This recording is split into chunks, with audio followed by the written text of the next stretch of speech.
everyone, and welcome to What's Up with Real Estate. There, hey, forgive me. Good morning, and welcome to What's Up with Real Estate. This week, we're seeing transaction volumes starting to pick up, with pending home sales up 4% month over month in August, with mortgage rates drifting lower, and this week's job reports. Markets are betting on not one, but two rate cuts by the Feds before the end of the year. ChatGPT, what do you have for us? Absolutely, and good morning, everyone. So, as you just said, it's a pretty exciting moment because those lower mortgage rates are giving the market a little extra fuel. And here in the Houston area, we're also seeing that same pickup in activity. It's like the market's waking up a bit after a little summer nap. So, let's dive in and chat about what all this means for buyers and sellers. Exactly. All this and more news you can use for week ending what? October 3rd, 2025. I'm your host, Mortgage Mac. First name Mortgage, last name Mac. And you know what? We believe we make a difference in the lives of the agents and the real estate agents that we serve. And we believe that we put them in a position to help them win. And hey, forgive me for that intro. I do this at home, and my wife wanted to blow me kisses by, so I was distracted. So moving on to talking point number one. Hey, the jobs data came in. ADP reported that private employers lost a net of 32,000 jobs in September. Even worse, August was revised downward from plus 50,000, 54,000 to negative 3,000. So 3 of the last 4 months have shown job losses. This has to make you wonder, right? Is this a solid job market? Is this a solid economy? And I think the clear answer to that is probably no. ChatGPT, what do you say? Absolutely. And you're spot on with that observation. It's definitely a bit of a head scratcher when you see job numbers going backward like that.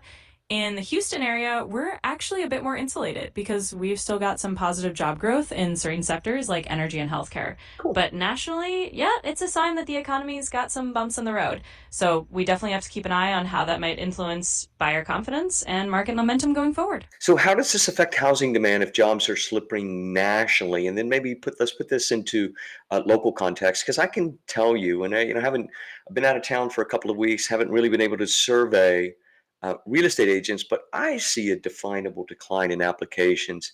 I see homes in my neighborhood sitting a lot longer. I mean, I live in a small, really nice community, and it's a family community. And usually when a house goes on the market, it's gone, in a week, sometimes in a weekend. And we have just one home, and it's just been sitting for months. ChatGPT. Absolutely. That local insight is really valuable. Naturally, when jobs slip, it can definitely put a dent in housing demand because people feel less secure about making big financial moves like buying a home. And like you said, even in a strong local market, if houses are starting to sit longer, that's a sign that buyers are maybe a bit more cautious. So, locally in Houston, even though we've got a solid economy, you might see a bit of a slowdown in how quickly homes are moving. I guess job market is like my gym membership, always there, but not showing a great deal of growth, right? Moving on to talking point number two. Exactly. Sometimes the job market and that gym membership have a lot in common. Always there, but not always pumping iron. All right, let's roll into talking point number two. So rates So, stayed below 6.5 this week, but we're seeing them creep back up just slightly, because I think in the there was some economic data that came out this past week. I forget what it was specifically related to. I was in Chicago at an event for rate, and that maybe showed the economy was a little more robust than what the employment figures say. But I read some information yesterday about the GDP as well, and that AI on a corporate basis is really pushing the GDP up. But let's talk about the rates, right? The current rate as of October the 2nd is right at 6.34 versus 1 year ago, 6.12, and definite improvement over the previous high, which I saw in October 2023, above 8%. ChatGPT, what do you have for us on this? yeah, absolutely. It's interesting how these little shifts show us that the economy is kind of a mixed bag right now. Even with rates hovering around 6.34%, which is definitely better than last year's highs, they're still a bit on the high side compared to where buyers might want them to be. And locally in Houston, we're seeing that these rates are kind of stabilizing the market a bit. It's not the 8% roller coaster, but it's also not those super low rates we had a couple years ago. So the big picture is that rates are calming down a bit, and that might give buyers a little more confidence to jump in. But of course, we'll have to see how it plays out over the next few months. Yeah, rates have actually risen since the most recent Fed cut, but I believe this employment data that just came out and the constant revisions are a clear and present indicator that the economy is in retreat. And everything that I read about the GDP is specific to tariffs and AI, which, tariffs, I'm not spending gobs of money on AI, but big corporations are. And that can definitely impact the GDP. Don't you agree with that, ChatGPT? Absolutely, I do. It's a really good point. When you see things like tariffs and AI investments driving parts of the GDP, it doesn't necessarily reflect what's happening on Main Street for regular homebuyers or individuals. Big corporations might be pouring money into AI, but that doesn't mean everyday folks are feeling that boost. That's for And sure. That's for sure. And also tariff, right? Tariff spending the GDP was revised from a 3% growth to 3.8. And again, people that I know that support the current administration are sort of celebrating that, but it's not impacting Main Street. Maybe you have lots of money in Wall Street, and it's good for you that and I know it's good for me, right? That the Dow Jones and stocks continue to increase, but the reality of it is that we have seen a slowdown, a major slowdown in the housing market, and rates aren't declining at the level that we thought they should be. But this could be the precursor for that downward trend to truly reverse itself and maybe create some new lows, maybe go below the 6% mark. What is your perspective on this? Do you have any objective analysis for us? absolutely. I think you've nailed it on the head. It's a bit of a tale of two economies, right? The stock market and corporate spending might look rosy, but Main Street and the housing market feel the pinch differently. So if we start to see rates edge down below 6%, that could be the kind of relief valve that gets buyers back in the game. And from an objective standpoint, it's a good reminder that we need to watch these indicators closely. Yeah. Sometimes Yeah, rates are like Houston weather. If you don't like them, just wait a week. Okay, that's again moving on to a commercial break from Ray. Thanks a lot. you Prepárese, señora López. Al parecer, Diego está sufriendo de amnesia. ¡No puede ser! Sí, a Diego se le ha olvidado quién eres, quién es él, y ahora cree que un pago inicial más alto para comprar una casa es siempre lo mejor. Darling, dime que no es verdad. No te conozco, extraña. ¿Pero no es eso lo normal? No es siempre el caso, Diego. Si das demasiado inicial en una casa, puede que no te sobre suficiente dinero para vivir de él. Cariño, ¿no te acuerdas que con la aplicación digital en español de Guaranteed Rate ya fuiste aprobado para comprar una casa con tan solo un 3.5% de inicial? ¡Imposible! Ya lo irás recordando todo, Diego. De hecho, hay muchas otras opciones de pago inicial disponibles. Algunos veteranos y compradores en zonas rurales pueden hasta calificar para una hipoteca sin dar un pago inicial. Espera. Ahora me acuerdo de que mi oficial de préstamos de Guaranteed Rate descubrió que mi esposa abrió una cuenta conjunta de tarjeta de crédito con un tal neurólogo. ¿Eso ayuda? ¡Doctor, está diciendo tonterías otra vez! Le aumentaré el sedante. ¡Lo sabía!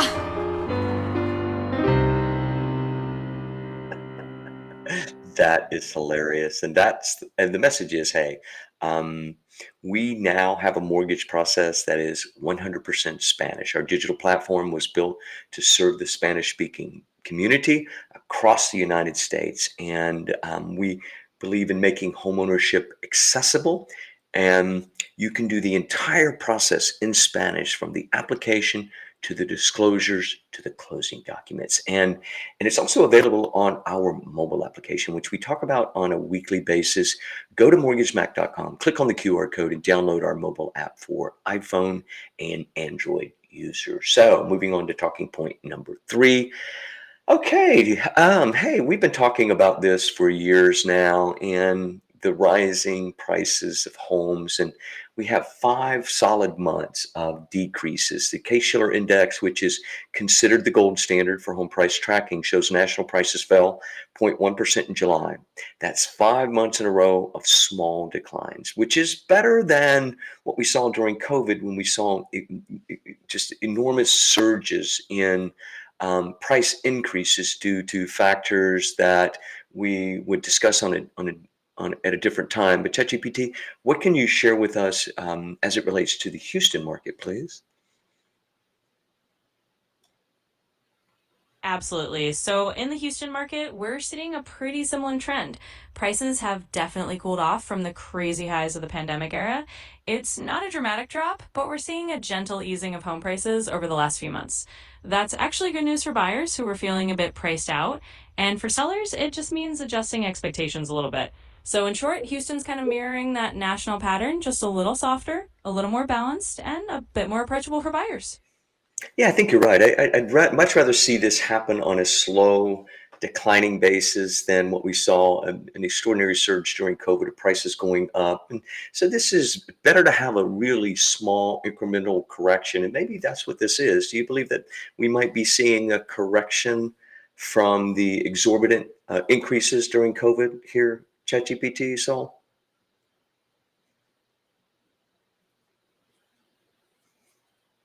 Yeah, I think that's a really fair way to look at it.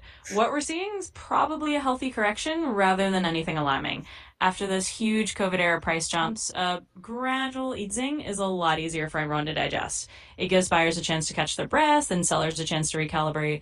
So, in a way, yeah, it's the market finding its balance again, and that's not a bad thing at all. Yeah, it's kind of like my belt after Thanksgiving, still holding, but needs to be loosened just slightly. All right, let's move on to this week's mortgage tip. And buying a home is exciting, but your dream list needs a reality check. And it starts with what matters. You must be flexible, and the perfect home might not match the vision board, but it fits your budget and lifestyle. It's a win. And I don't know how many folks I've just had these discussions with in my career where they bring me a property that is just far beyond their capacity to afford. And I really have to just, maybe give them a little dose of reality that, it's a good idea to, and a lot of them think they need to just stay and rent and save more money.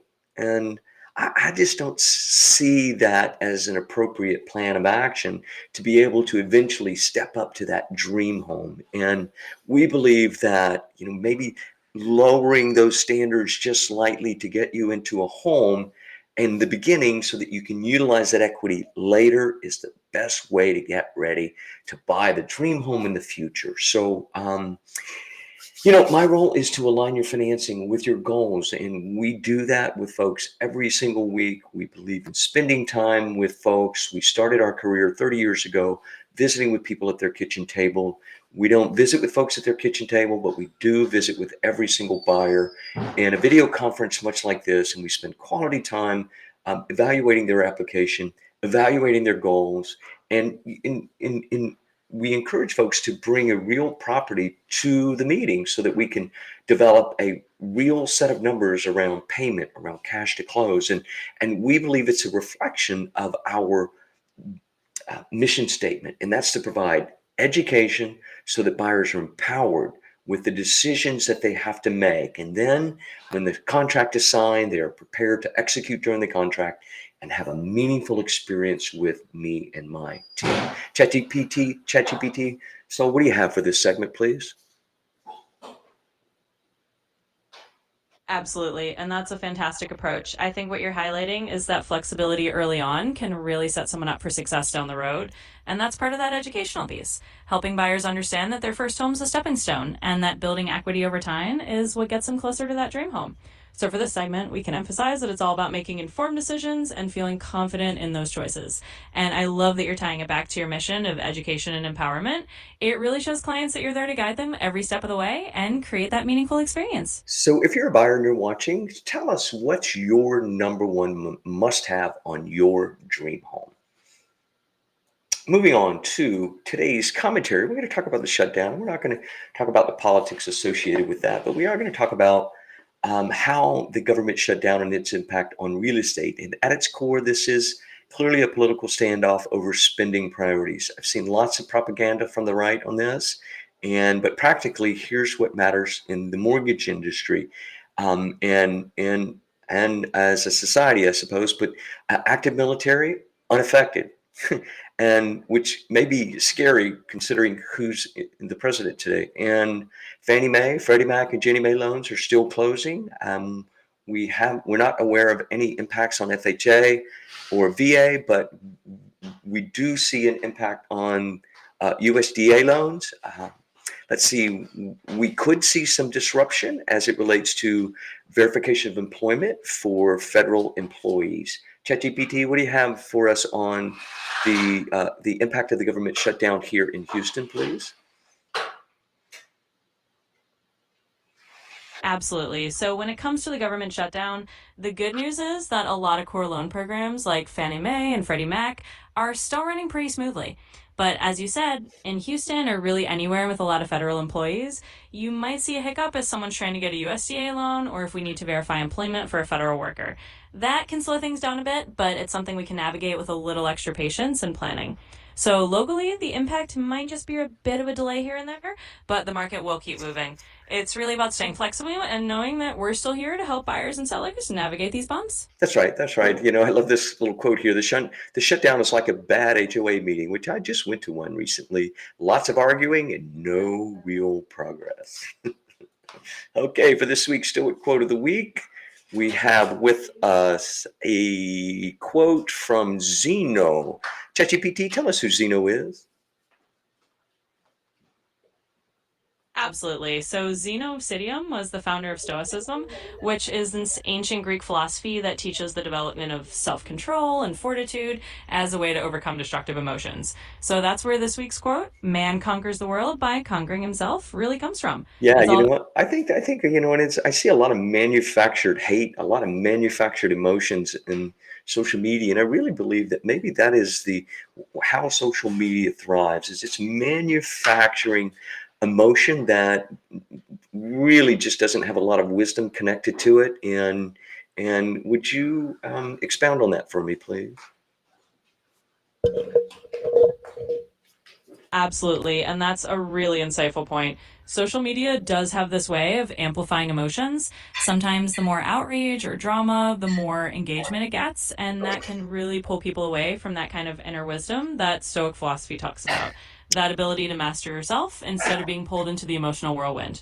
So Zeno's quote is a great reminder that sometimes we need to take a step back, not get swept up in the noise, and focus on that inner calm and clarity. Yeah, It's def- it's taken me a long time to learn that, conquering myself and overcoming the ego that wants to get engaged with the emotions that make me feel like physically somebody's attacking me when there's nobody around is really sort of a mental illness, I think, at some degree is there. And I'm as guilty of it as anyone else.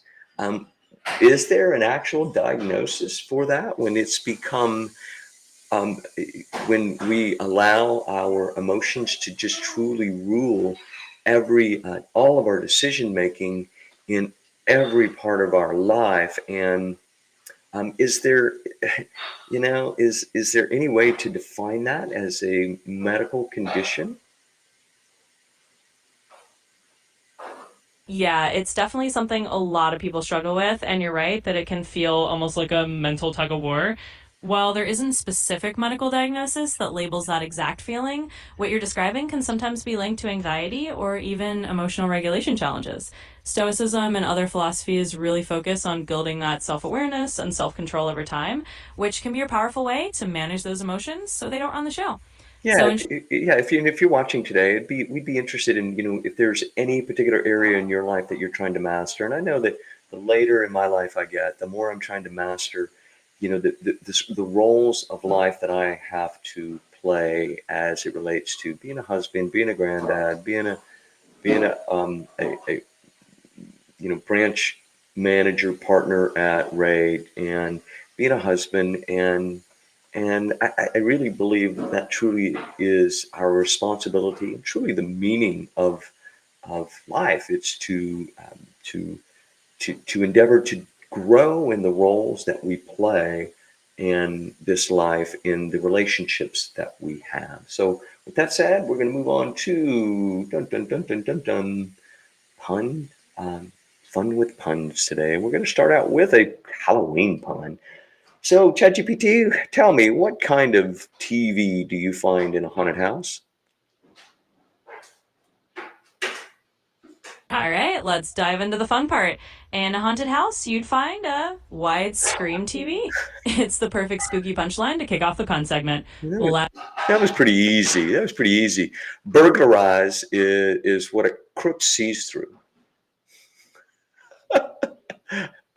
Exactly, and you're on a roll now. These puns definitely keep things light. So, from haunted TVs to a crook's perspectives, it's all about having a little fun with words. Let's keep the good vibes going.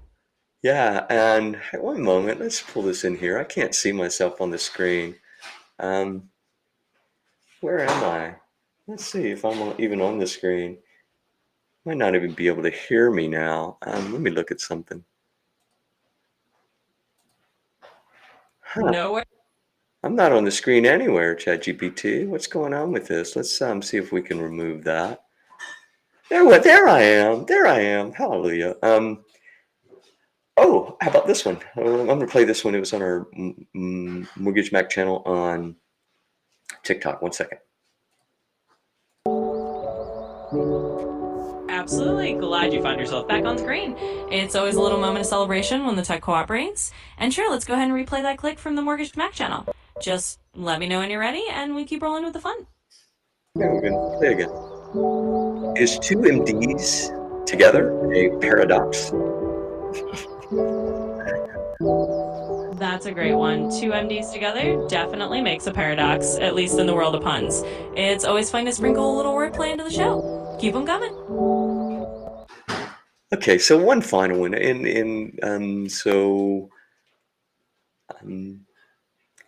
The new high-tech bra was a complete flop. That's a classic. Sometimes the simplest puns get the biggest laughs. It's always fun to wrap up on a lighthearted dirt. That's right. That's right. And if you're watching, tell us which one is your favorite today.